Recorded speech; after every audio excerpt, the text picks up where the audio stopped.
thank Mrs. Goldman for arranging this. I also, there's like a double things, because really I've been giving forever. Actually, since I started this a women's class, I've been giving it on Thursday, and everyone tells me it's the most terrible idea because it's literally the worst night of the week for women to come to listen to a shir. But for reasons that I don't know, it just kept on happening. So I'm actually happy that it was able to work out. If it did, I don't know, we'll see. But it was able to work out to have the class on not only a shir during the week, but also on Thursday night, also right, in the middle of all the Yom Tovim. So, Groise Yashikayach for all who came and all who arranged it.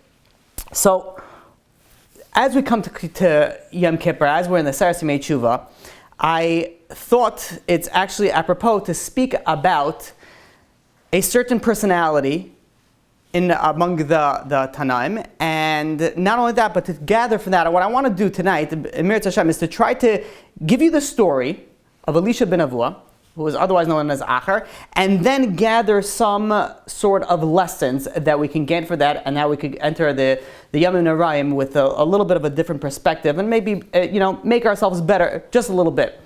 So, when we speak about Elisha ben Avua was, just to know where he lived. He lived during the time of the destruction of the second Beis HaMikdash, and he was a contemporary of Rabbi Akiva. Just to tell you of what that time frame made. Not only that, he was one of the main Rabbanim, one of the main Rebbes of Rab Meir. People don't realize who Rab Meir was. Rab Meir, if anybody lost it, Rab Meir Balanes, Elikai Demir Anani, everyone's very familiar with that. This is Rab Meir who we're dealing with. Rab Meir was such a genius that the other Tanaim had a hard time understanding him. That's the level that it was. His wife was the famous Bruria, and not only that her father was Rabbi Hanani ben Tardion, which was unfortunately one of the Asarei Rugei Malchus, and he was wrapped up in the Sefer Torah, and he was burned in the Sefer Torah. And her Bruria's mother was executed by the Romans also shortly afterwards, and her sister was taken to like a house of ill repute, and the Rab Meir saved her. Through mystical means, Rab Meir was able to save her, and actually this is where the origin of Elikai Demir Anani comes from.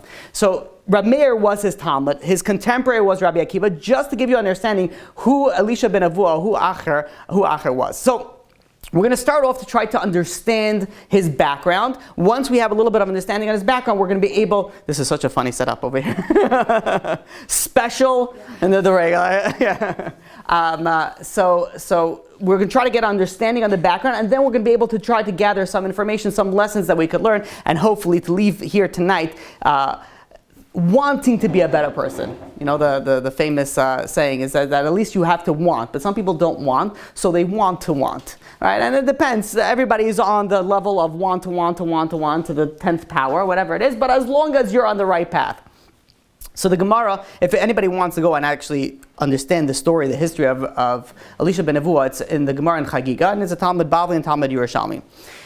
And the Gemara in Chagiga goes and says that, Arba nichnusu b'pardes. 4 people entered the pardes. Pardes, literally the translation is orchard, but really what it means is pardes stands for pshat, remesh, drosh, and side. It's the different levels of understanding of the Torah. So you have the simple understanding, there's different levels until you get to the highest level, which is the side, which is the secret. What does it mean that they enter the pardes? How do you enter the pardes? So it's the easiest way, the most contemporary way to explain it is through meditation. You're able to go and reach to different levels in Shemayim.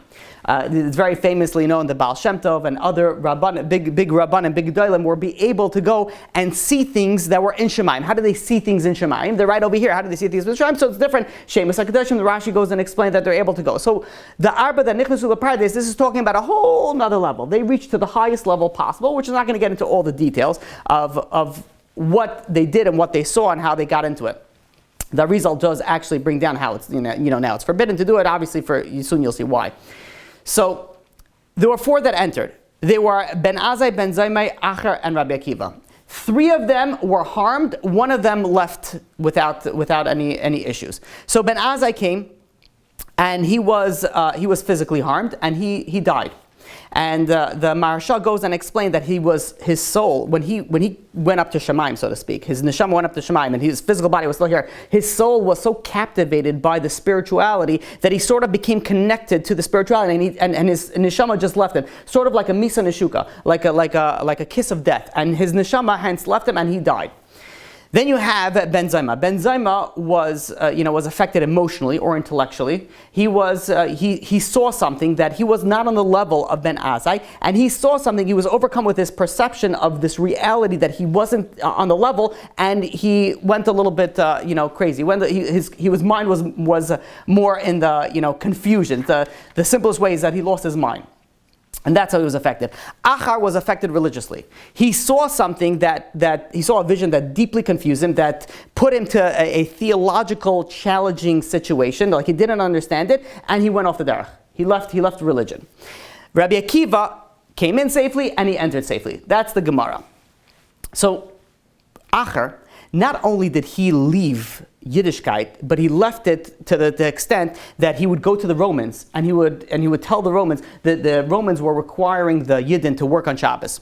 So the Yidden tried to minimize the work on Shabbos. So they tried to do it in a way where let's say they're going to go and they're going to minimize the Chilul Shabbos to a certain extent. But Elisha ben Avua Achar, he was very well versed in all these things. So he was able to tell the Romans, no, don't let them do it this way. If they do it this way, this is not really violating Shabbos. Let them do it X, Y, and Z, and this way they're going to really violate Shabbos. And not only that, he went to, unfortunately, there are opinions that say that he actually went and he killed Jews, killed children. There's an opinion that says that he even killed Jews, or he sent them to the Romans to be killed. That's how far he left. And to tell you even how far he left, the Gemara in Yerushalmi, in the Chagiga, goes and says that something that's hard to understand. He was going and he was riding on a horse on Shabbos that was also Yom Kippur. He was riding on a horse, and where was he riding it? He was riding it near Kodesh HaKadoshim. This in itself is a whole question. You're riding on Shabbos, the story goes that he was riding on Shabbos on a horse, that was Yom Kippur, near Kodesh HaKadoshim. And he hears a voice that comes out. Here's a baskol that says that everybody could return except for Achar. Everybody is able to return except for Achar. Or the Gemara says Elisha ben Avua. Everybody could return. So he hears this. He says, wait a minute. He says he knows that he went off. He says, if I can't return, if I can't do tshuva, then what's the point? What is the point? I might as well leave everything completely, and I enjoy the pleasures of this world. So he goes and he encounters a woman of ill repute, and he asks for her services. And she says, aren't you Elisha ben Avua? And first of all, if I stopped it, I have a question on this, and I still couldn't find the answer. Which woman that's in this profession knows who Elisha ben Avua is? And furthermore, Elisha ben Avua, you know how he responds to her? It was Shabbos when he came to her. There was a radish on the floor that was stuck to the ground still. He picked it up, which is a malacha, you're not allowed to do that on Shabbos, and he gave it to her. And she was like, well, it can't be Elisha ben Avua because you just did an isser of one of the 39 malachas. This woman knows more than more from people know nowadays. But whatever it is, that's a different question in its entirety. But he goes and she sees that he takes and he's Mechal Shabbos. So she goes over and she says, oh, you must not be Elisha ben Avua, you must be Achar. Achar literally means someone else. So he says, you must be, that's where his name came from. That's where Achar came from. That's where his name came from. And from there he went completely off. And the Shloah HaKadosh goes and says, now what does that mean that he's not able to do tshuva? We know that everybody's able to do tshuva. No matter how far you fall, no matter how much you did, you're always able to return. So the Shloah says that really he would be able to do tshuva. But what does it mean that everybody can return except for Achar? That means is that HaKadosh Baruch Hu won't encourage you to return. He won't help you to return. Meaning that you can return and you should return, but Achar, he's not going to get help. Meaning that every single one of us, if we want to do something good, HaKadosh Baruch Hu helps us. We tend to think like, oh, it was all me. I did this. No. You do like a small percentage, HaKadosh Baruch Hu does like 99%. We do a 1%, HaKadosh Baruch Hu does the rest. And in this case, HaKadosh Baruch Hu wouldn't have gone and wouldn't have encouraged Achar to go and to do tshuva. And that's what it means that everybody could return except for Achar. That's how the Shloah HaKadosh goes and says. So now we have to understand, try to analyze the situation a little bit. What happened to Achar? Like what happened? So he saw a vision and then he went off. Like there's got to be a background. No one just goes off by just one thing. So the Gemara brings down, I want to bring down 6 reasons of why the Gemara brings down that he went off the derech. So Achar himself attributed that he went off due to the fact of his father. He blamed it on his father. What happened is that his father was a very wealthy, prominent man, And when it was Elisha ben Avua's bris, he invited all the people in Yerushalayim to go and attend, and he invited all the Gedolim as well. And Rabbi Lezer and Rabbi Shua was one of them that were present. And they did the bris, and then people were eating. And Rabbi Lezer and Rabbi Shua says, while they're doing theirs, meaning they're dancing, they're eating, let us do ours. We're going to sit and we're going to learn Torah. And they started sitting and they started learning Torah. And what happened is that there was a fire that came down from Shemayim and it surrounded them. And Avuya, which was Elisha's father, goes and runs over. He says, "What are you doing? You're burning down my house. What are you doing?" He says, "No. It says this is a fire of the Torah." And he says, "What? Torah can make fire?" And he says, "If that's the case, then I want my son to make fires also. Like, I want him to be on that level also, and I'm going to send him to go and to learn Torah." So Elisha ben Avuya goes and says, since my father's initial reasoning for me to put me into Torah was not l'shem shemayim, was not for real reason, so hence I came a little bit defective, and that's why he blames it on his father. The Gemara also brings down that Achar's mother, when she was pregnant, she passed by this house of Avodah Zarah, this temple of Avodah Zarah, and they were giving karbanas to this Avodah Zarah, and she inhaled the smell of this carbon, and because of that penetrated to the fetus, and because of that affected Achar, that affected the neshama. That's reason number 2. Reason number 3, and this is even before he entered the paradise, before he went into the mystical realms. Achar was known that when he would get up from learning in the Beis Medrash, he would stand up, and there would be like Kfiras books that would fall down from his lap. And what happened was he used to like this material. He would hide it in his robes, but when he started learning, he got so involved in learning that he forgot about it. He hid it from the students, but when he would get up, he forgot about it, and they just fell down. And so he had already some sense of like this Kfiras ideas that were already like creeping in. And the Gemara also says that he also used to go and he used to be singing Greek songs. And Greek songs are part of the Greek culture, and they imbue a certain type of subliminal messages. Just like nowadays, the music nowadays, people think that Geisha music is not a big problem. It imbues you, it changes who you are. I've spoken to people who are used to listen to Geisha music, and then they stop. You're a different person. It's subliminal. If you think about it, music is something very interesting. A sheer idea of Torah you can hear once, you can hear maybe twice. A third time you're like, I know this by heart, I could teach this already, I don't need this anymore. Music, you could hear that song 1,000 times. Well, how does that make sense? It's the same words. They're saying the same words. How do you because it attaches to a different part of your neshama. It affects your deep, it penetrates deep inside. And when you listen, so Achar, we used to sing these songs, these Greek songs, and it affected him as well. That's reason number 4. Reason number 5, he once saw that there was a person that climbed up a tree, and there is a mitzvah of shuluch hakan, meaning that you're not allowed to take up, you have to send away the mother before you take away the chicks, the babies, the chicks. And Elisha ben Avuah saw that the one person didn't listen. While the mother was there, he took the chicks. And this person came down without any problem. And then he was watching, and he saw another person come, or maybe it was in a different scenario, that went up, and he did shuluch hakan. He went and he sent the mother bird away, and he took the babies, as the Torah, says that you should do. And when he came down, he was bitten by a snake, and he died.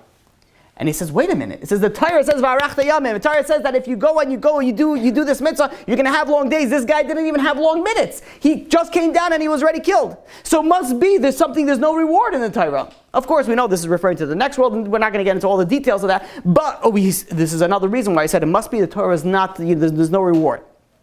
That was reason number 5.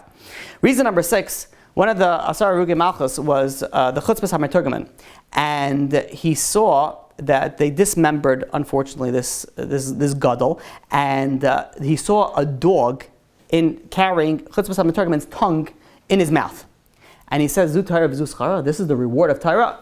Not interested. That was the 6th and final reason. Says Rab Chaim Shmulevitz. There's no one reason that goes and causes somebody to go off. There's a series of events that happens that causes somebody to do something. And this is anything in life. There's no one reason that you could just pinpoint, and this is why this person went crazy. This is why this person has a bad marriage. It's a series of events that one after another causes it to happen. So Rab Chaim Shmulevitz goes and explains that really, there was a seed of Achar's evil that was planted by his father. It was by his mother smelling.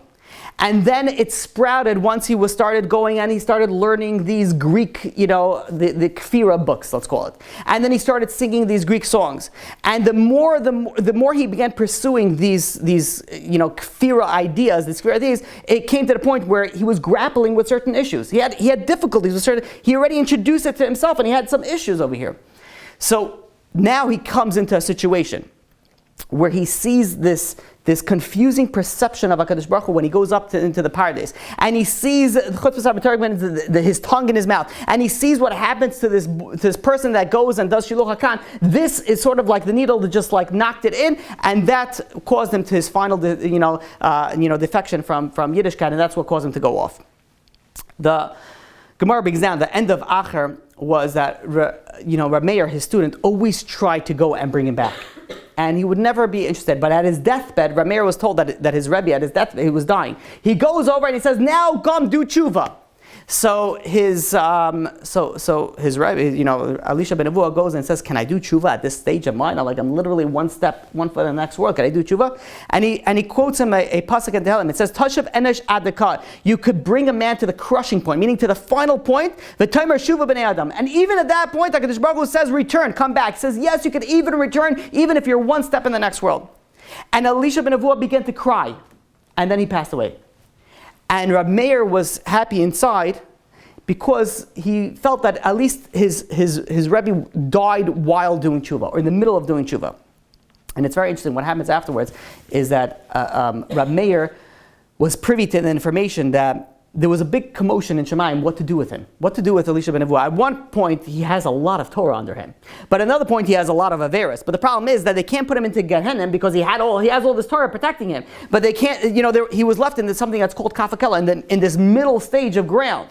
So they didn't know what to do. So Reb Meir went and davened that he would be able to go and be allowed to go into Gehenna. Like it's a privilege to go into Gehenna. He davened that he should be able to go into Gehenna so he could get cleansed and eventually he could go to Gan Eden. And Reb Meir said that when he passes away, he's going to take, Elisha ben Nevuah as Rebbe, and he's going to bring him to Gehenna. And you're going to see that he's going to get him cleansed, and you're going to see that how is he going to prove it? That there's going to be smoke coming out of Elisha ben Nevuah's grave. And Kachava, after when Reb Meir was nifter, there was smoke that started coming out from Elisha ben Nevuah's grave. And then later, many years later, Rav Yochanan and Amayra, he came and he says, when I pass away, he says, I'm going to stop the smoke. And also Kachava. And this is how it ended. And this was the end of Elisha ben Nevuah. So let's try to go and try to gather some information over here and some lessons from this story. So the truth is, before we need to go, there is a contradiction. There's a question that we have to address. And that is there's a difference of the story in the Talmud Yerushalmi and the Talmud Bavli regarding the story where Reb Meir was walking with his Rebbe, Elisha ben Nevuah, and Elisha ben Nevuah at this point was off. It was Shabbos. Elisha ben Nevuah was riding on a horse. And Reb Meir was walking beside him and they were learning. And they were walking and they were learning, they were talking and they were learning. And when you're talking, you're not thinking. And you see people that I'm like one of these people. If I'm on the phone for a long time, I'm like pacing up and forth, back and forth. Right? You're on the couch, you're on this, you're fixing this, you're all over the place. You're not thinking, you're talking. And they were talking, they weren't thinking. Up came to the point, all of a sudden, Elisha ben Nevuah goes over to his Talmud, who Elisha ben Nevuah wasn't keeping Shabbos. He says, you have to stop over here, Meir. So Meir says, why? He says, because I counted, it's already, this is a Tchum Shabbos. It's already 2,000 Amas, it's past the Tchum Shabbos, you can't walk anymore. This is the level of Elisha ben Nevuah was. While he was talking, he was counting. He didn't keep anything. To the point that he had such respect, it must have been he had such respect for his Talmud, Reb Meir, because the other people, he persecuted against them. He went and he got them, but Reb Meir, for whatever reason, he says, now you have to stop. And he says, Chazar, you have to return. So Reb Meir goes to him and says, you too, you also Chazar, come back to Yiddishkeit. And he says, didn't I tell you? It says over here, and now this is where it differentiates between the Talmud Bavli and Talmud Yerushalmi. And listen to this, it's something fascinating. The Talmud Bavli goes, he says, I can't return. It says, I told you, I heard a voice, I heard a baskal, I heard that says, Shuvu banim, everybody will return, chutz mi acher. That's the Talmud Bavli. Everybody could come back except for acher. But the Talmud Yerushalmi has the same story with a little bit of a different nuance. The Talmud Yerushalmi goes and says, Shuvu banim chutz min Elisha ben Nevuah. Except for Elisha ben Nevuah, sheyada kaichi umarabi. He knew my power and he went against me and he rebelled against me. The question that is asked is, wait a minute. What did the voice could only say one thing. Was it Acher or was it Elisha ben Nevuah? Which one was it that it came out? A fascinating question. And furthermore, it says, why would a Baskel come out and say, everybody could come back except for you? Like, just don't tell him that. It's like everybody's gonna get a prize except for you. How does that make a person feel? All right, fine, you're not gonna accept this tshuva. Why is it? What's going on over here? And we know everybody's able to do tshuva. So what is the Baskel going and saying that everybody can return except for Acher? So I heard this from, I believe it was Rav Yosef Dov Halevi Soloveitchik. Listen to this, something that blew my mind. When I heard this, it was like, this is a different level. What happens if you have a debate? You have an argument between Talmud Bavli and Talmud Yerushalmi.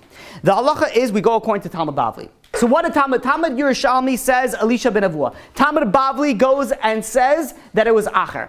So which one was it? So we go and say it must be that it was Acher, because that's the Talmud Bavli. Thank you very much.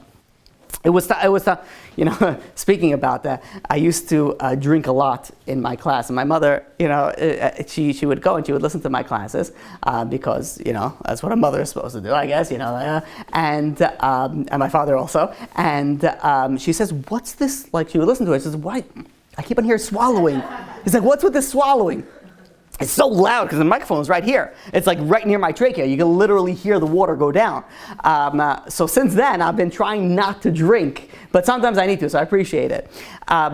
So when we go and we try to understand this, if Talmud Bavli says it's Acher, Talmud Yerushalmi says Elisha ben Avua, we said that we go according to Talmud Bavli, that's Acher. So what does it mean? So how come Talmud Yerushalmi says Elisha ben Avua? It should have both said Acher.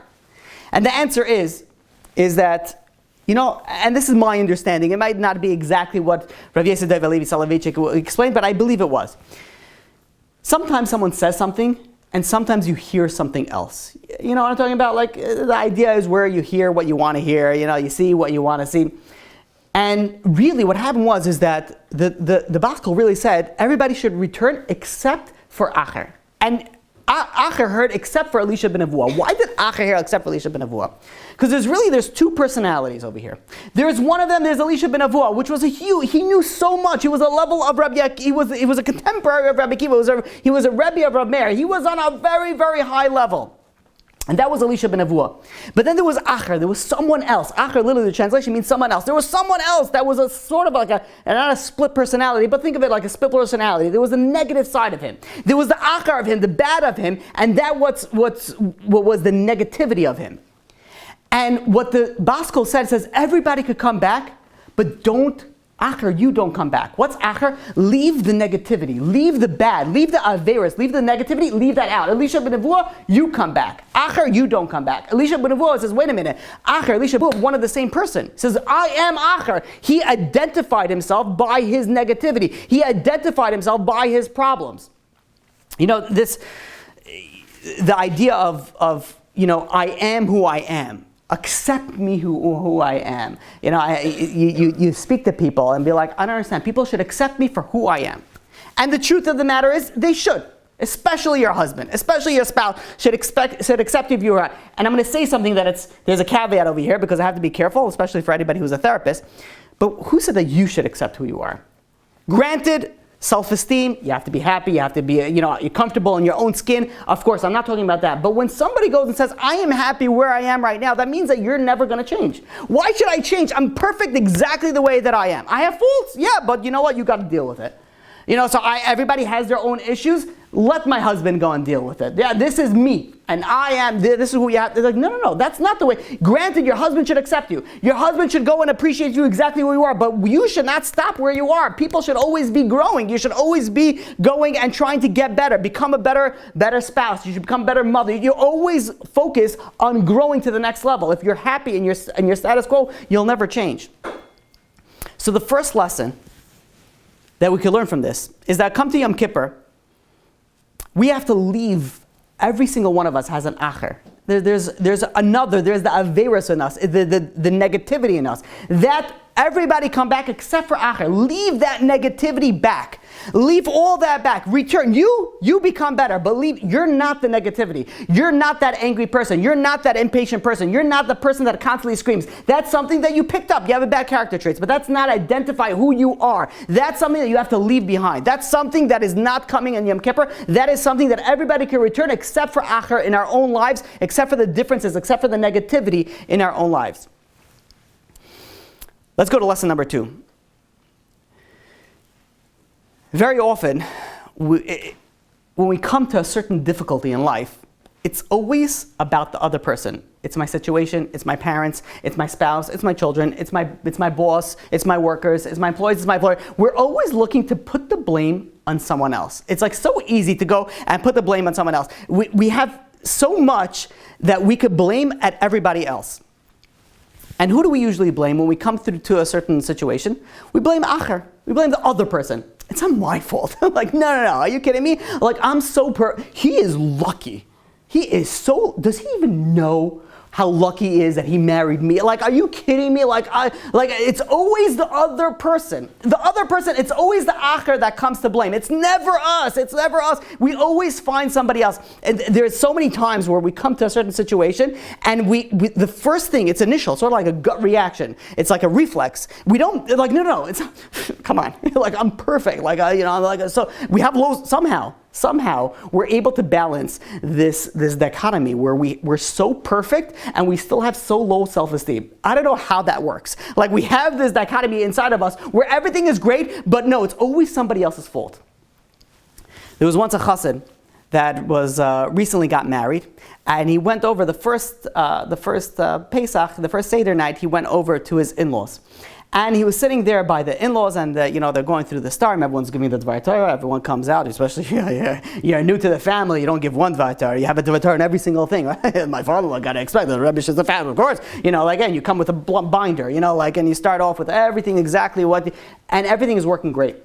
Comes the meal, and comes the soup, and this chassan looks down. This chassan looks down, and he looks, and he sees there's a piece of wheat kernel that's floating in the soup.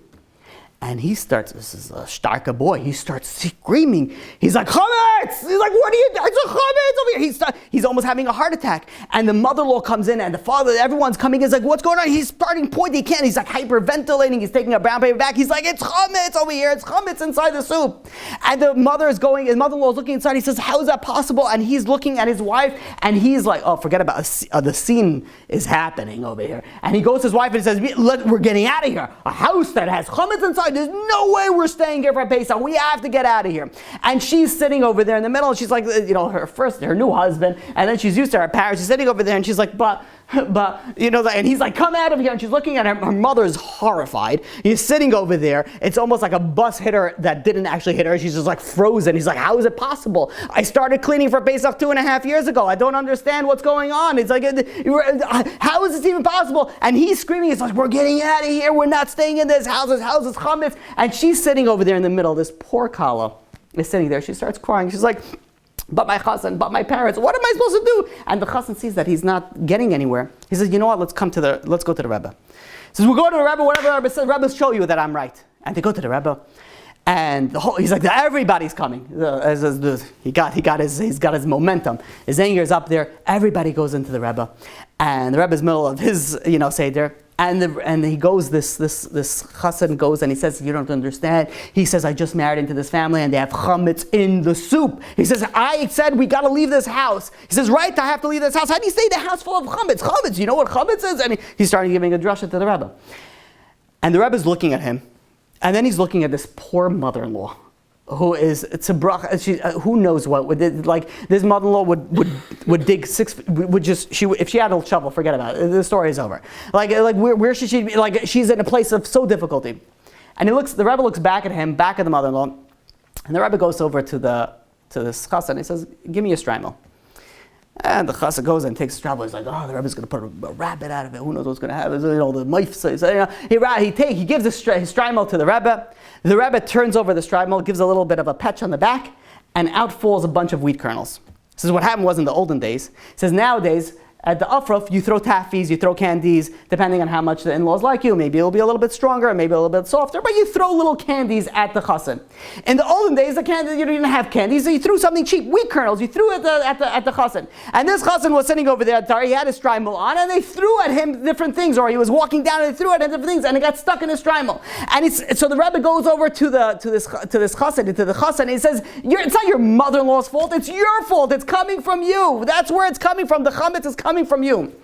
How many times in life do we go and we say it's the other person's fault? It's my spouse, it's my employer, and we don't look at the mirror, don't realize, no, wait a minute, we have to stop for a second. It's us. 9 out of 10 times it's us that needs to be fixed, not the other person.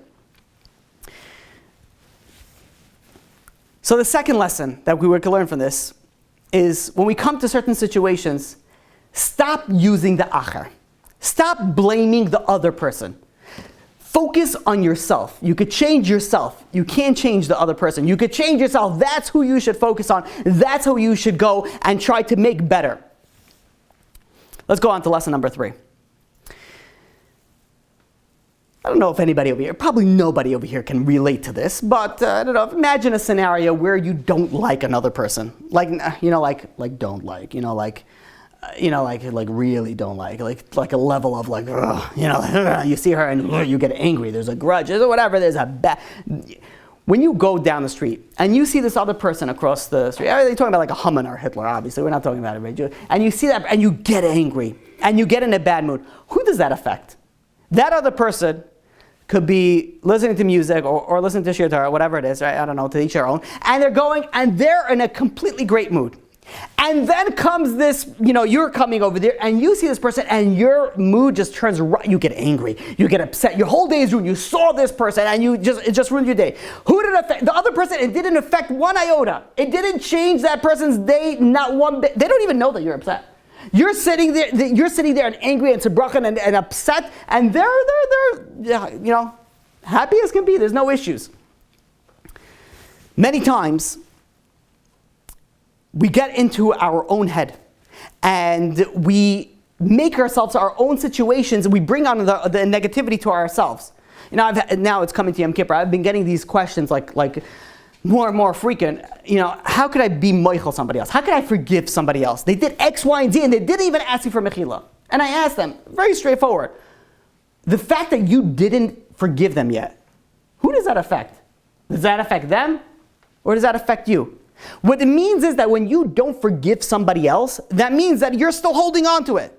So you think about it, you get upset about it, it affects you. So what you're doing really is you're affecting yourself, you're hurting yourself. That's the only person that when you're going, say, why should I forgive somebody else? For yourself, for your own happiness, just let it go. What do you gain by going and holding a grudge? What do you gain by holding this negativity? There's absolutely nothing that you can gain. You're affecting only yourself. How much happier we would be if we would only let go of certain things. We hold on to things. So we're so good at holding on to negativity, and we forget the positivity that we bring ourselves to this very, very bad state. You look at a child. You take the younger they are, the easier it is. Imagine this. You have a child and you get very upset at this child, and you rebuke the child. Right? Nowadays, you send them to the corner. In the olden days, there would be something called patch, that you would give them a little patch that they would, fix up. But of course, nowadays, you're going to affect the self-esteem. Okay, do each your own. But you go to a child, and the child starts crying. A little toddler. You take away his candy, you send him to the corner, you say, I want you to think about what you did. Go to your own private room with your own laptop and your own computer. I want you to stay there for 5 minutes and watch something until you realize on what you did. All right, we go and send them into the hall, and then this kid goes, and he's upset. He says, no, I want to watch here. I don't want to go up there. Whatever it is, upset. And this kid is tzibroch and is upset. Now what happens if you go and you give this kid a lolly?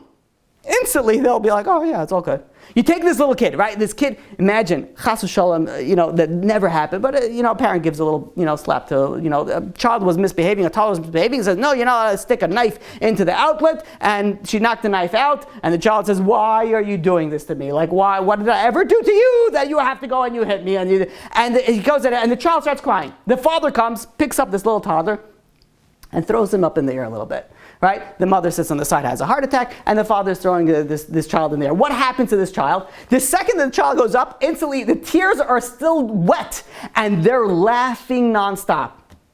Now imagine the scenario. Well, it can't be this scenario because it'll be very awkward. But imagine a scenario: someone is going and crying, and another adult throws him up in the ear. Now, first of all, it'll be like, "What are you doing? Like, are you kidding me? Like, what? Besides the awkwardness, is like, literally, what are you doing? But like, just try to picture the scenario without the awkwardness. Like, a person could be very, very happy, but if they're in a bad mood, they're not going to let themselves be in a better mood.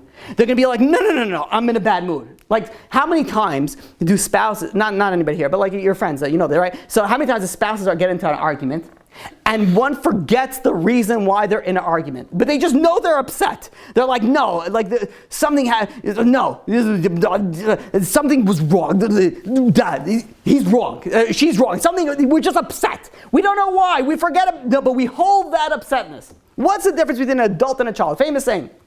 Because a child would rather be happy than be right. An adult would rather be right than be happy. It's as simple as that. We hold on to the negativity. We hold on to the grudge. We hold on to all this bad feelings. Why? Because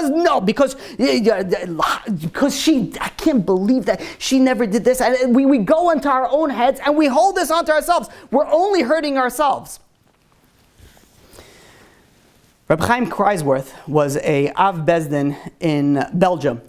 And one day, he went through the Holocaust, and during the Holocaust, during the concentration camps, one person went over to him and he says, Rabbi, he says, I don't know if I'm going to make it, and I am extremely, I have millions and millions of dollars back then in a Swiss bank account, and all my family that I know are no longer here. I says, I don't want to die just to be left in the bank account. I'm going to give you the PIN number. I'm going to give you the account number. If you can memorize it. If you ever come across any of my family members, please give it to them. And the rabbi says, of course, if I'll make it out of here, by all means. And he gives them the PIN number, and unfortunately this man didn't make it out of the Holocaust. 30 years goes by. Reb Chaim Kreisworth is in Belgium. He's an Av Bezdin over there. And there is a poor man that enters his shul. And the poor man starts going he says, I'm starving, I have nowhere, no money, he has ripped clothes, and his mom is tzbrachim, broken, nothing. And the Rav gives him some food, and they start schmoozing. And it turns out that this poor man, this homeless man, is a son of the person that had that millions of dollars in the bank account. And it's 30 years later. And he says, I can't believe I actually met you. I says, I knew your father in the Holocaust. And he says, and not only that, and he slowly gives him the information. You have to do it in a slow way. You can't give that shock. And he slowly gives the information that you're a very, very wealthy man. And this man, till the end of his days, he lived very, very comfortably, let's just say. And Rav Kreisworth goes and says, he learned a very important lesson. He says, this poor man, he had nothing. He had no food. He was starving. But was he a rich man or was he a poor man? In reality, he was a very, very rich man. He just didn't have access to that. He didn't know about the wealth that he had. Each and every single one of us has tremendous amount of potential, tremendous amount of self-wealth. We have so much in us that we have the access to if only we would go and we would realize what we have. If we only go and we look at what we have, but the problem is that we just don't know it. We put ourselves in our own negativity. We put ourselves in our own bad state, and we lose out on this potential. Every single one of us, you have the ability to be a great mother, you have the ability to be a great wife, a great spouse, a great work. You have the ability for greatness. But so many times, the way that we prevent it is only because of ourselves. We hold ourselves back. We get it in our own ways. We are our own acher. We introduce to ourselves this negativity, this outside, that we can't get out of it. I can't tell you how many people I've spoken to where the solution is simple. Now, when I say simple, I mean the path is simple. The process is more difficult. And a simple example is that I was speaking to actually this scenario happens way too many times, and I can't really pinpoint the reason, where you deal with, let's say, certain shalom bias issues. And you go and you say, okay, listen, what you need to do is you need to go to therapy, you need to do, and there was a few very, very simple things that you can make it better. But a person doesn't want to listen to it. And again, I'm not judging them. It could be they were burnt out. It could be they were tried it. I know it's a very difficult path. But sometimes, let's say someone's going through anxiety or difficulties or something very, very hard, and there's a solution out there. And the solution, many times it's therapy or whatever it is, positivity. Sometimes it's a difficult solution, sometimes it's an easy solution, but we don't go for it. For whatever reason, we just prevent it. And I speak to people sometimes on a continuous basis where it's like, and they just won't listen. They just don't want to hear it. The solution is right there, but no, I'm going to stay in my negativity. For each person, it's a different thing. But how many times do we bring ourselves into this situation where we're only hurting ourselves? We're taking this and we're bringing this achar into ourselves. We're bringing this negativity into ourselves. So the question is, how do we get out of it? How do we get out of this negativity?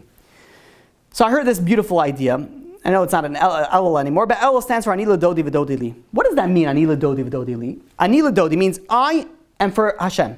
V'Dodi Li, and HaKadosh Baruch Hu is for me. But that means is that Ani L'Dodi, I take myself out of my equation. You know, many times we have our own thought process where we go and we decide certain things. He says, no. He says, when it comes to things that I have to decide, I take myself out. I back up, and he says, Ani L'Dodi, I'm for HaKadosh Baruch Hu. Whatever is right, that's what I'm doing. And then v'doidi li. What happens is sometimes we get into our own head. And how do you get out of your own head? You have to take a step back. When people go and ask advice from a mentor, from a Rav, from a therapist, most of the time, you know the right answer.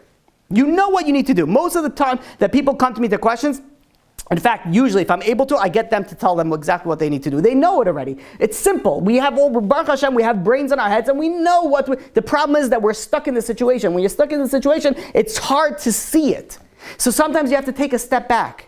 And when you take a step back, you have a little bit of a clearer picture. And that's why you go and you say, okay, Ani L'Dodi, how am I going to, okay, I'll ask a Rav, I'll ask a therapist, I'll ask a mentor, whatever it is. And I'll find out what is the right thing for me to do. And then, v'doidi li, then HaKadosh Baruch Hu is for me. And then we see all our problems will answer. The problem is that we get ourselves into a situation that we don't want to. It could be ego.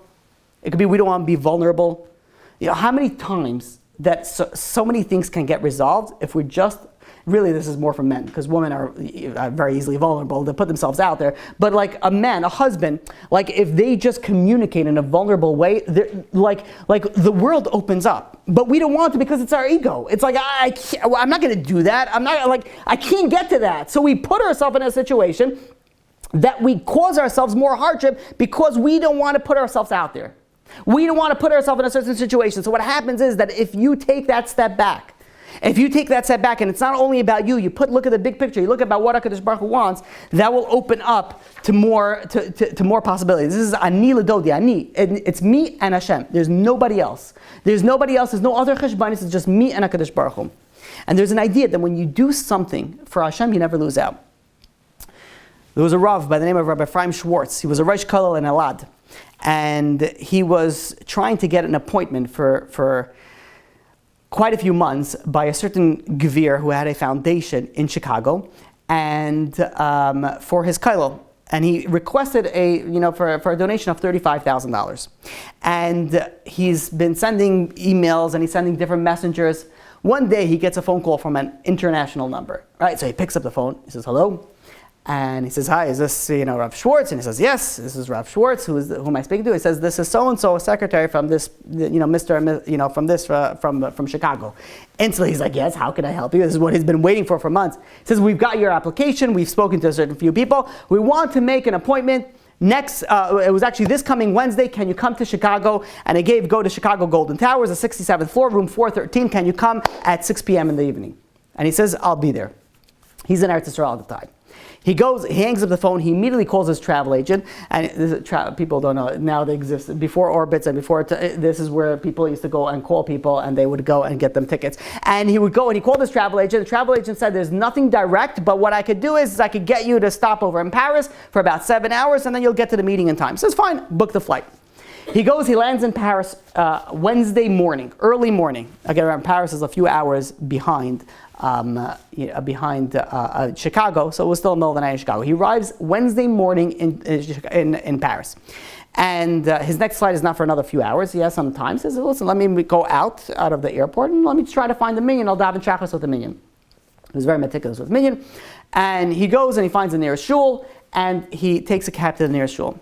Once he gets to the shul, he realizes that he just missed the minyan that finished. He says, they told him, don't worry, there's going to be another minyan coming shortly. So he says, fine, not a problem, I'll wait. He's sitting over there, and by the time the minyan's supposed to start at 8 o'clock, maybe it was a little bit of a Haimisha minyan, it didn't start at 8 o'clock.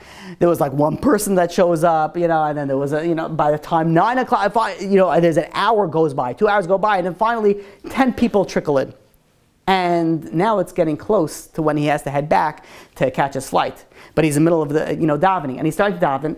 And who becomes a chazan? There was an old man who had a yard site for his father, and he is having kavanah, he's enunciating every single word the way that it's supposed to, and he is davening at a snail pace with a complete kavanah. I don't know if you've ever been in a rush, but if you've ever been in a rush and someone's doing something slow, you go out of your mind. Like you literally, if you're ever driving and you're in a rush and there's someone over there that decides to obey traffic laws, oh, forget about it. You're like, what are you doing driving the speed limit? Like, don't you know, like, you get so upset. Like, it just, like, I can't, imagine the scenario that he's late and here we have over here, this old man, he's having kavanas of who knows what and he's going slow. And he's looking at his clock, and he's looking at the chazan, and he's looking at he can't even concentrate. And he's thinking about what am I going to do? I'm going to miss my flight. I'm going to stay over here. He's going back and forth. And he says, you know what? He says, the schus of tefillah, davening b'tzibur, I have to go. I have to stay. Like it just doesn't make. He's a Rosh Kala, like this is a well-learned man. He's like, I'm staying. He says, because of that, I'm not going to miss my flight. So he goes, and the chazan is going so slow, so meticulous, to the point that he's like, you know what, I'm going to miss it. There's like, with all the, I'm going to miss it. But he does a quick calculation and he realized that he's the 10th man. If he leaves, there's no minyan. So he says, how could I do that? So he ends up staying until the end of davening. Davening finishes, he runs out, he gets the first cab, he goes over to the cab driver and he says, take me to the airport as fast as you possibly can. The cab driver flies him to the airport, he runs into the airport, and there's of course, whenever you're in a rush in the airport, when you come early, there's no lines in the airport, right? You walk in a red carpet, everybody comes there, can I take your luggage? When you're late, there's 7,000 people that are also late.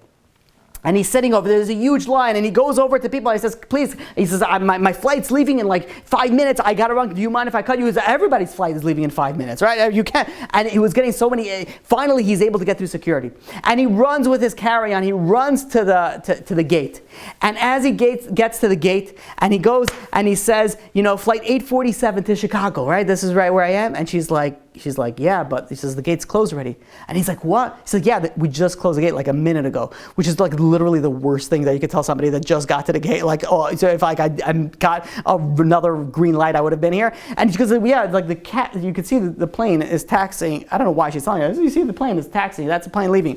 And he looks at the plane, and he looks at her, and she's like, there's my $35,000. There's my donation. It's flying off with my flight. And he's going out of his mind. And he's like, she's like, there's nothing to do. And he goes and says, maybe you can get me on is there another flight to Chicago? And she goes into the computer, and for some reason it takes about 7 minutes for her to look up what anybody could look up in orbits, but whatever it is, takes 7 minutes, and she's like, no. He says, I'm sorry, the next flight to Chicago is tomorrow. And he's like, what am I going to do? And he's thinking, he can't call back into Chicago to postpone it because it's in the middle of the night still. And, it's just to wait over here doesn't make any sense. So he's thinking about it for a second. He says, what am I going to sit over here in Paris for? And he goes and says, when's the next flight back to Tel Aviv? When's the next flight back to Israel? And she looks and says, in about 7 to 8 hours, there's another flight. And he says, can I move my ticket earlier? Can I go back if I missed this flight? And she looks at his empty seat. She says, not a problem. I'll book you on it. He says, fine. Put me on that flight. He goes, now he has about 7 to 8 hours to spare. What is he going to do? So he decides he goes back out, takes a cab, goes back to the shul. He says, let me learn a little bit. What am I going to do? It's lost. Sometimes you got to move on in life. And he gets into the shul, and as he walks in, he sees this distinguished, man, elderly man, is sitting over there, and he looks very, vaguely familiar, and he's staring at him. And the guy is, this elderly man goes in and says, gives him a shalom aleichem, how are you? And he's like, where do I know this guy from? And he takes a quick glance at his talis bag, and he realized this is one of the biggest gevirim that gives the biggest amount of money to different, maistais in Eretz Yisrael and America, all over the place. And he's like, I can't believe it. And he starts talking to him, and he says, he starts explaining to him about his yeshiva and his avreichim, that he's going and he's trying to raise some money out there, and he gives him the whole spiel. And this wealthy man is literally listening to him. He's like, usually there's secretaries and this, he has a certain amount of time. This guy's giving him all the time, and he's listening, he's very interested. He's like, oh, tell me more about this. And he's giving him all the information.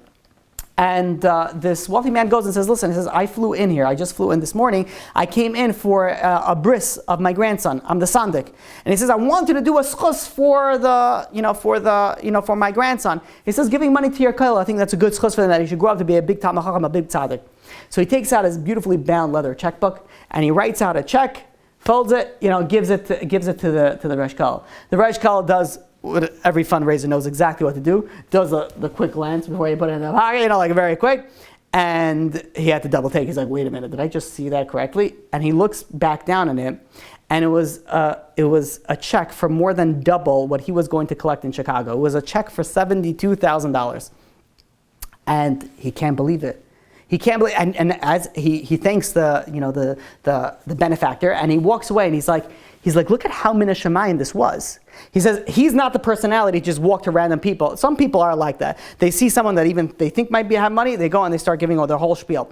He was a personality. He only appointment. He was very methodical, very systematical. It has to be with appointment. Has to be in the right. They have to agree to it. It's not his type, to go. And not only that, he went. It's like the whole thing made no. He says this is all min hashamayim, and he says this is the schus of davening with a minion. He says this is where I learned the schus of davening with a minion.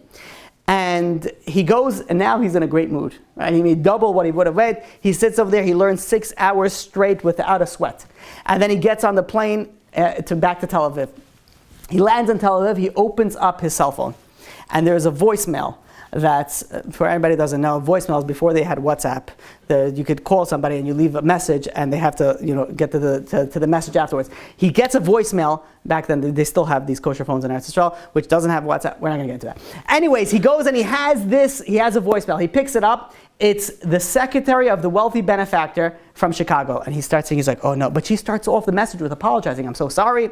He says, last minute, we had to cancel. He says the wealthy guy, he's not going to be there. And he realizes you're probably on the plane by now. He doesn't want to make you come. Don't worry, the check is in the mail. And within a week later, he gets a check for $35,000. He comes out of this story with 3 times the amount that he came in for. Because when you listen to HaKadosh Baruch Hu, you never lose out. And we have situations in our lives where we're not sure what to do. We don't want to put ourselves in a vulnerable situation. We don't want to put ourselves out there. But if it's the right thing to do, you do it, you'll never lose out. Guarantee. You might see a little bit of friction in the beginning, but in the big picture of things, you'll never lose out by doing what's right. And that is the third lesson that we learn from Acher. That even though that Acher came to a point where he thought it's all over. There's no point of doing tshuva. There's no point of getting over there. But what we have to do is, like, even though we come to a point sometimes where we feel like there's a point of no return, we feel like maybe this relationship is over, there's nothing to discuss anymore, we feel like there's nothing to do, there's no point of no return. There's always a point that you're able to do something. If you do what you need to do, HaKadosh Baruch Hu will take care of the rest. Let's go to the final lesson. And with that, I'll end. The last lesson is that the Rambam goes and brings down in Hilchos Tshuva that even if you have a kaifer, even if someone who doesn't believe in the Torah, doesn't believe in anything, it loses his share in Olam Haba. But if he does tshuva or she does tshuva, there's nothing that stands in the way of tshuva. There was once a tzaddik that had a son, unfortunately, went off the derech, and caused the family and the father a tremendous amount of heartache, of hardships. And unfortunately, this son he passed away very young and in a compromising way. And the father was sitting by the caver when they were burying him, and he was screaming and he was crying. He says, my son. He says, I forgive you 100% for any hurt that you caused me. He says, I don't want you not to go to Gan Eden because of me. He says, I forgive you for everything that you have done. I want you to go straight to Gan Eden. I don't want you to suffer one bit because of me. What does a parent not do for a child? A parent will do anything for a child. They won't stop, they'll do anything. But HaKadosh Baruch Hu is even greater. The love that HaKadosh Baruch Hu has for each and every single one of us is even greater than a parent has for a child. There's no point where you ended up that HaKadosh Baruch Hu will say, no, I'm not going to let you come back. There is no point. You could always come back. Yeah, Acher, the other, that you leave out. That's not, that you don't come in with that. That the negativity, the bad, the averis, that you leave out. But you can always come back. There was once a mekubal. I don't know if anybody, growing up, I used to go to a lot of mekubalim. My father used to take me to a lot of mekubalim, and now I still do. I still go when I go to Eretz Yisrael to mekubalim. And you go to a mekubal, like a well-known mekubal, you could wait online for like 3 hours easy. Like I remember still, me and my brother would fall asleep on the chair until it was time for us to come in, and we didn't used to wait that long. And we would come in and we would get pushed in, and then we would go get the the brachas. But if somebody goes and walks in and just cuts the line straight in, oh, forget about it. Everybody starts screaming, what are you doing? I'm just waiting over here 3 hours. Someone just scream. They're just a scream. And okay, they're sitting over there. It's mamish, like, they open the door and everybody just tries to squish right in. But once the gabbai says, no, wait a minute, this guy who just come in, it's the rabbi's son. All of a sudden, the rabbi's son comes in. There's like no one asking any questions. Of course he could go right in. There's no questions that ask. HaKadosh Baruch Hu is our father, Avinu Shabashamayim. There's no, the guy could sit over there and wait. We could just walk right in. We could always talk to HaKadosh Baruch Hu. We're always there. It's like one phone call away. We're always able to go and talk to HaKadosh Baruch Hu. Rav Yosef Pollack used to give a shir every night in Tel Aviv to a group of guys. And he was very, very meticulous about keeping the shir.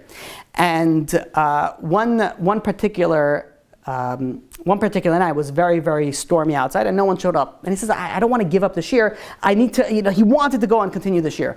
But he says he needs to give it to somebody. There's no one here. So he decides he's going to take a walk out in Tel Aviv, and he's going to see, this is years ago, he finds a house with a mezuzah, he'll knock on the door, maybe the person wants to learn Torah, and he could go and continue with the shir.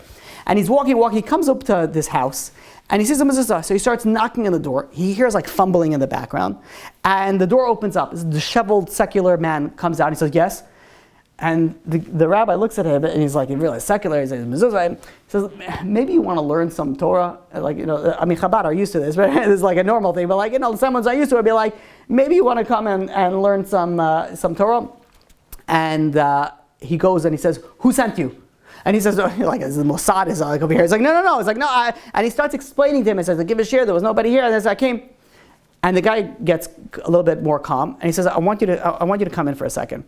And he comes in. And he comes into the, and he says he brings him to the bedroom. The whole place looks like a mess.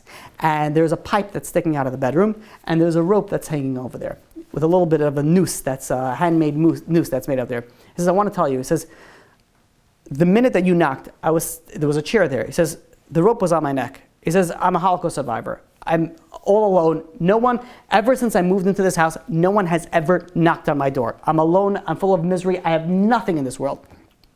And I'm so tzabrochen, so broken. I said, enough is enough already. He says, I can't handle it anymore. He says, I'm ending it all. And he says, I got on the chair, I put it around my neck, and I looked up and I said, he was a secular guy. And he says, God, if you're there, if you want me back, send me a sign and I'll come back. He says, that second, there was a knock on my door. And he says, you came in. And he says, yes, I do want to learn. And he ended up learning. I believe this Rav said this story at his shiva. By the time he passed away, he was fully from. There's no such a point where there's a point of no return. There's always something that you could do. There's always a point that you can return. I want to finish off with one story. It was 1984, and the Baba Sali was nifter. And it was they're very famous. This is the 5th of Shvat of 1984. On the way back from the Levaya, there was a car accident, and 4 tzaddikim were killed. There was Rabbi Yeshua Blas, he was a member of the Chevra Kadisha, Rabbi Yeshua Margalit, who was a director of Yad Eliezer, Rabbi Yitzchak Isaac Weiss was the son of the Spinker Rebbe, and there was another Talmid Chacham by Rabbi Yaakov Berkowitz. There was a 5th person in the car by the name of Meir Abish Weiss. He was an 11-year-old grandson of the Spinker Rebbe. And when the car accident happened, there was within a few minutes, the paramedics were on the scene. And it was very obvious that the 4 older people were already passed away. And then there was a little boy. This little boy, he was 11 years old, and the paramedic was there. And he saw that, I don't know how to say it in the nicest way possible, but his insides were not inside, they were outside. His internal organs were outside. And the paramedic was like, what's the point? And then something happened, and the paramedic started putting his organs back inside, tried to stop the blood. An ambulance came. They brought him to the local hospital, which was the Barzilai Hospital in Ashkelon. They quickly saw that there's nothing that they could do. They went and they flew him by helicopter to Hadassah in Keren in Yerushalayim. And the doctor said the boy is not going to, literally his organs were outside. This boy is not going to make it. They told the doctors told the family the boy is not going to make it. And they were preparing, this boy's father was also in the car. They were preparing for this boy's father's funeral. And they didn't know what to do. Should we wait? Because the boy's not going to make it, maybe we should do the Levaya together, maybe we should do it first. So they went to the Spinker Rebbe. And the Spinker Rebbe says, no, you don't wait, you do the Levaya for the father. And he goes over to his daughter-in-law. And he goes, the person that was nifter was his son. He goes over to his daughter-in-law and says, your place right now, you don't sit shiva right now. He says, your place is in the hospital with your son. He says, when you're Isaac with mitzvah, you're patam in a mitzvah. Right now, you're Isaac in the mitzvah of dealing with your son. And the Rebbe goes and he proceeds to give the eulogy and the levaya for his son. And he gives a very heartwarming, long eulogy. And he starts in the middle of it. He goes and he says, it says in your Torah, Kadosh Baruch Hu, he goes, the Speaker Rebbe. It says you're not supposed to slaughter him and his son in the same day. And the Speaker Rebbe says, please have mercy on this family. Don't take away the father and the son of the same day. And he goes and he says, all I'm asking you, HaKadosh Baruch Hu, is to listen to your own Torah. And they bury the father. The boy had a miraculous recovery. They thought that he was gone. And as he was recovering, they said his kidneys is shot, his liver is shot, he's going to need dialysis, he's never going to make it. The boy had a complete recovery. He had a complete recovery. And what the doctor says the reason that this boy survived is that there was a paramedic on scene. And the paramedic put back the organs and he stopped the blood. That's the reason the boy survived. So the family wanted to meet this paramedic. Who is this paramedic? So they put in ads in the newspaper in Ashkelon and says, put in the ads to go and get this, to whoever saved this boy, to please come to the Speaker Courts over there the family wants to speak to you and give you thanks. A day or two go by, and there was a Sephardic man that walked in, beer-headed, bald, without no relation to Yiddishkeit, and the family was welcoming him. Thank you so much for saving our son. You literally saved his life. And as the conversation pursued, one of the people sitting over there asked him, says, "What made you put the organs back in? It seemed like everyone says that he was gone already." And this paramedic goes and says, when I came to the scene, I saw the 4 people that they were already no longer with us. And I saw the boy. I saw he was taking his last breath. Really, I says, there's nothing for me to do. And I was just sitting over there and I was waiting for the ambulance to come. There was nothing that I could do for this boy. But then this elderly gentleman came in, and he says it was an elderly gentleman with a long beard, and he said, why are you not saving this boy? And I explained to him, I says, his organs are outside his body. I can't save him. There's nothing to do. And this elderly gentleman says, so you're not going to try? He says, at least try to save him. And he says, you know what? He was right. So I tried to save him. So I started putting the organs back and I started holding the pressure until it came. And the family says, who is this old man? Now we have somebody else we have to thank. And he says, I don't know. I've never seen him before. I says, I'm a local. I says, I've never seen him before in my life. And they continue the conversation. As it came time for him to leave, he starts going out, and he looks on the wall. There's a big painting. There's a big picture, and he starts staring at it. And his eyes open, and he starts screaming, "That's him! That's the one who." He was younger, but that's the one who came and he told me to go and to put the organs back inside the boy, to go and try to save him. And the family member says, "No." He says, "No." He says, "That can't be him." He says, "No, he was older when he came to me, but he says that's for sure him." And the family member would turn white. He says how that person in the picture was Chakal Yitzchak of Spinka. He passed away 40 years before in the Holocaust. He says the person has not been around for 40 years. And he says there's no doubt that is the person that came and told me to put it back in. Because there's never a time where we should give up. Now, this Rav Meir Abash, he has a yeshiva in Bnei Brak. He has a beis medrash in Bnei Brak. Hopefully in the Lai Baruch Hashem.